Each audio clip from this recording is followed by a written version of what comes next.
Gracias. Soy Maya Verbú, de Bloomberg News. La secretaria de Relaciones Exteriores dijo ayer que la decisión de la Corte Suprema de Estados Unidos sobre el programa Quédate en México no tiene una implicación directa en la gestión migratoria del Gobierno de México. Desde que fue implementado ese programa, causó más de 70,000 personas migrantes y solicitantes de asilo que se esperaran en México, muchos para su caso en Estados Unidos. Aparte de eso, el gobierno estadounidense tiene también su política de expulsión durante la pandemia, que ha causado más de 800,000 personas ser expulsados desde solo octubre, muchos de ellos a México. Se supone que la política de expulsión terminará en algún momento, pero el programa de Quédate en México ahora no tiene fecha límite. Entonces, la pregunta es, ¿México pondrá fin a esto? ¿Puede decir a Estados Unidos, no solo en estados particularmente peligrosos, sino a lo largo de la frontera, no vamos a aceptar miles de personas migrantes, o no hay una fecha límite? Pues te respondo con lo que informó ayer la Secretaría de Relaciones Exteriores. Suscribo lo mismo. Esa es mi opinión. Lo que dio a conocer la Secretaría de Relaciones Exteriores sobre este asunto. Nada más. Nada más es cosa de, si se repite, ¿no tienen ustedes lo que dijeron?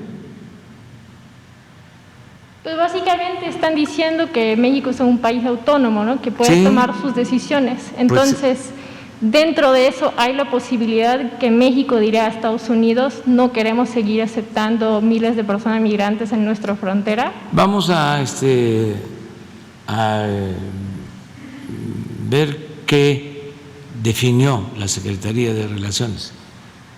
Y siempre vamos nosotros a procurar tener una muy buena relación con el gobierno de Estados Unidos. Se tuvo cuando el presidente Trump y se tiene ahora con el presidente Biden. Por orden. Ahorita te damos la palabra. Y en su opinión, ¿es sostenible tener por un periodo de años esos miles de personas en la frontera norte de México, o debe existir una mejor? Se está atendiendo el problema de fondo. Se está buscando que se invierta para que haya desarrollo, que haya empleos, bienestar en los países de Centroamérica, que la gente no se vea obligada a emigrar, porque nadie sale de su casa, abandona a su familia por gusto, lo hacen por necesidad. Le ha ido mal, lamentablemente, a Centroamérica. Llovió sobre mojado. Además de la pobreza, se padeció de inundaciones. Ya hay una situación difícil en Guatemala, en Honduras, en El Salvador. Entonces, no se puede resolver un problema social solo con medidas coercitivas. Se tiene que atender la causa y se está buscando convencer al gobierno de Estados Unidos para que se invierta en el desarrollo en Centroamérica y que de esta manera la gente tenga opciones, pueda trabajar, pueda ser feliz donde nació, donde están sus familiares, sus culturas. Y también le estamos proponiendo a Estados Unidos que eche a andar un programa de visas temporales de trabajo porque se necesita la mano de obra, la fuerza de trabajo de mexicanos, de guatemaltecos, de salvadoreños, de hondureños. No hay mano de obra suficiente en Estados Unidos ni en Canadá. Entonces es necesario, es lo que estamos proponiendo, que se haga un buen análisis, un diagnóstico de cuánta fuerza de trabajo se requiere en Estados Unidos y en Canadá para crecer. Actualmente tienen problemas de producción. Si usted vive en Estados Unidos y compra un refrigerador, se lo van a entregar, si le va bien, en 3 meses, porque no tienen producción de electrodomésticos suficiente. Entonces se necesita producir, porque no es nada más de entregar fondos, ayudas. Se necesita producir y para eso se requiere fuerza de trabajo. Igual de importante que el capital en una empresa, o a lo mejor más importante, es la fuerza de trabajo. Entonces, lo que estamos planteando es, a ver, necesitamos mejorar la actividad productiva en América del Norte. Necesitamos producir más, si no, siempre van a estar llenos los puertos del Pacífico con mercancías de Asia. ¿Por qué comprar las mercancías en Asia si se pueden producir en América del Norte y en toda América? Sí, llevamos a cabo una política en donde no rechazamos a migrantes a diestra y siniestra, sino se ordena el flujo migratorio, además de atender las necesidades de los pueblos para que la gente no salga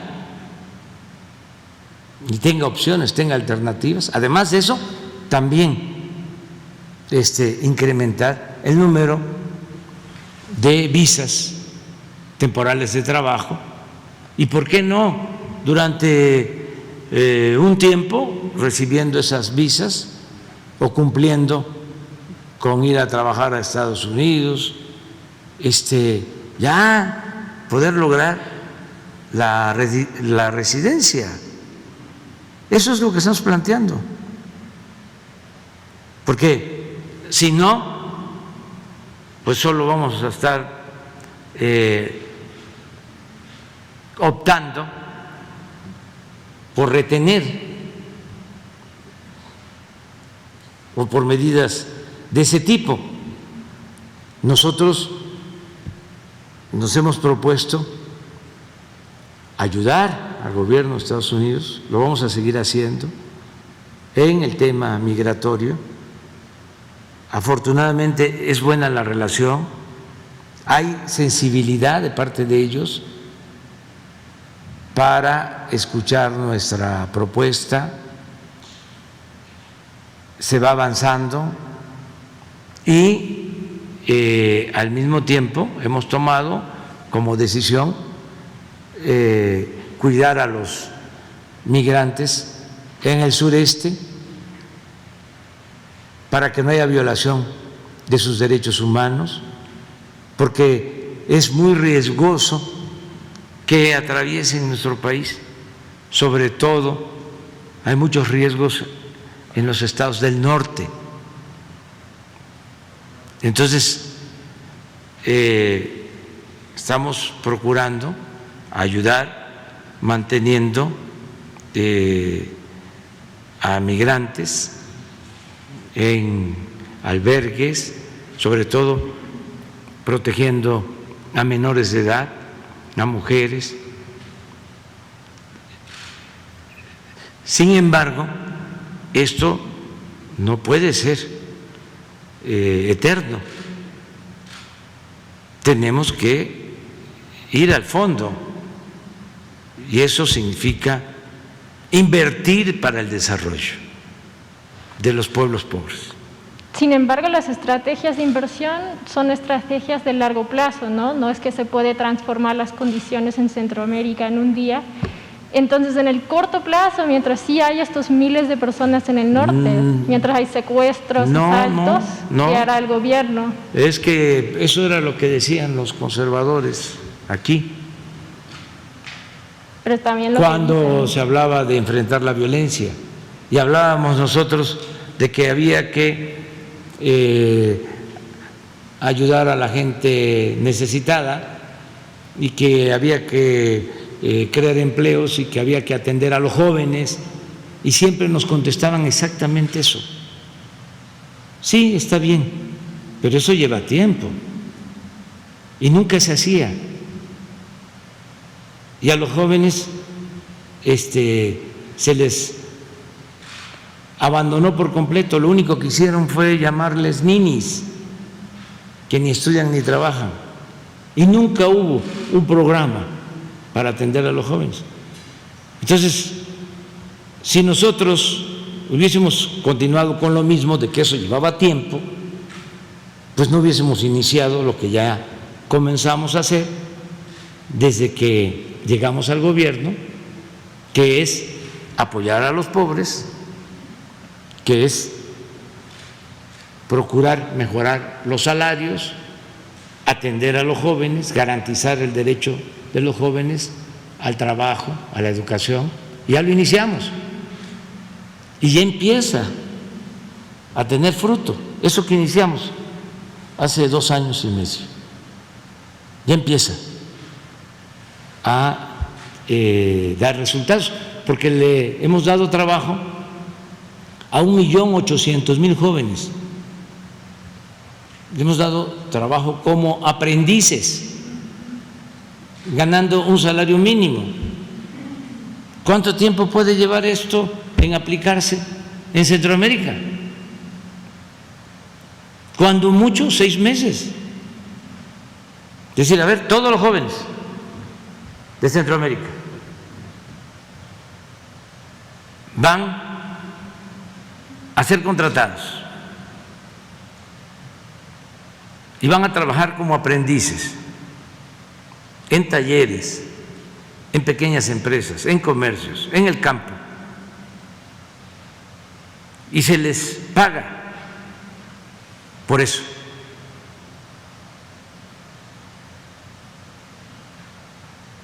Esto va a tener un efecto.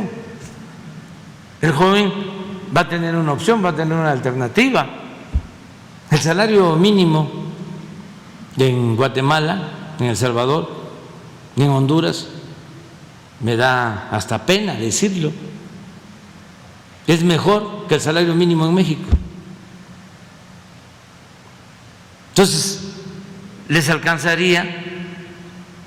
Es mejor tener ese salario a no tener nada.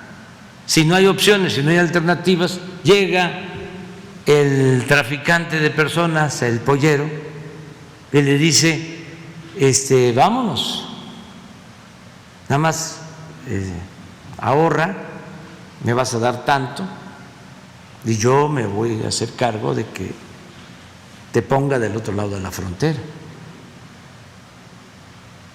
Entonces, sí hay opciones. Tenemos un programa en México que se llama Sembrando Vida,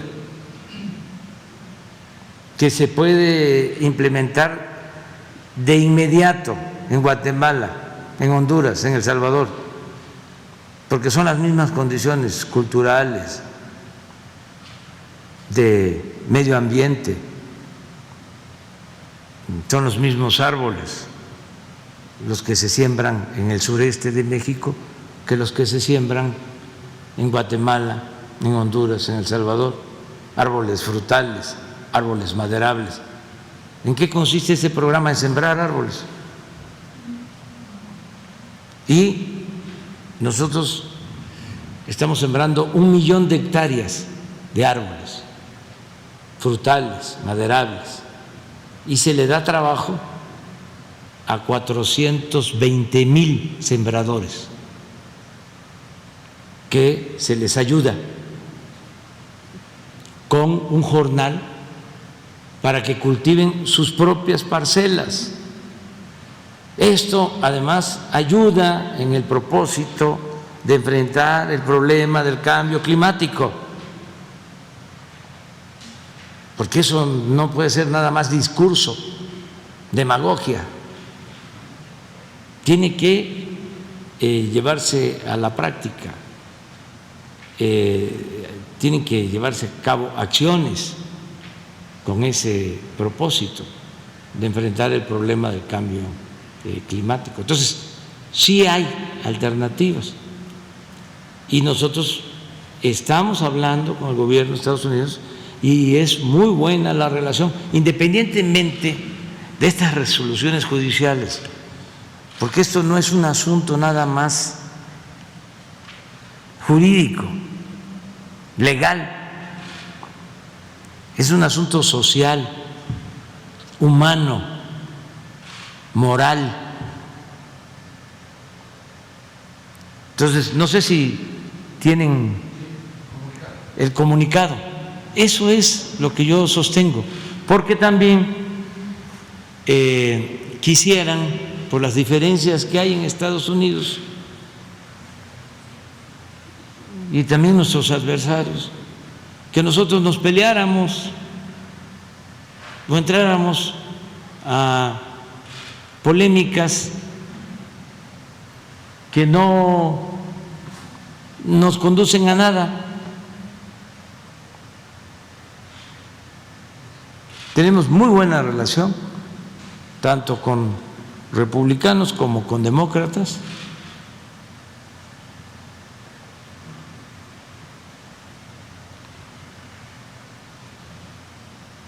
Esta es nuestra respuesta. Pero el fondo es lo que acabo de exponerles. Ese es nuestro planteamiento de fondo. O sea, producir más en América del Norte y en toda América y cambiar la política que se ha venido implementando desde hace mucho tiempo. Por ejemplo, durante años fue el llamado Plan Mérida. Fíjense cómo querían resolver el problema, entregándonos helicópteros artillados. ¿Para qué queremos nosotros eso? Ya estamos proponiendo que desaparezca ese llamado Plan Mérida y que toda la cooperación tenga que ver con el desarrollo, con el bienestar del pueblo. ¿Saben qué sucedía? También esto para los jóvenes, porque en los medios no se informa sobre esto.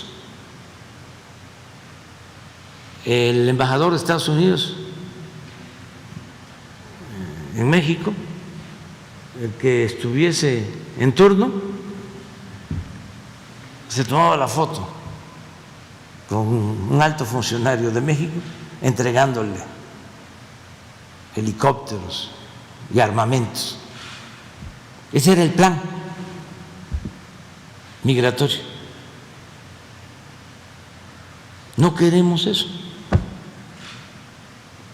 Y afortunadamente hay sensibilidad. Nos han escuchado. He hablado con el presidente Biden sobre este tema, con la vicepresidenta Kamala Harris, que es también muy sensible y que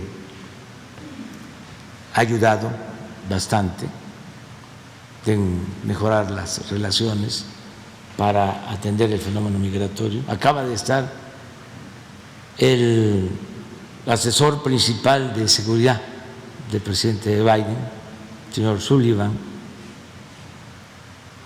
y hablamos como 3 horas del tema. Y vamos bien, buscando el acuerdo. Desde luego hay estas diferencias que tienen en Estados Unidos, pero independientemente de esto, tenemos que ir al fondo, a lo estructural y proteger derechos humanos.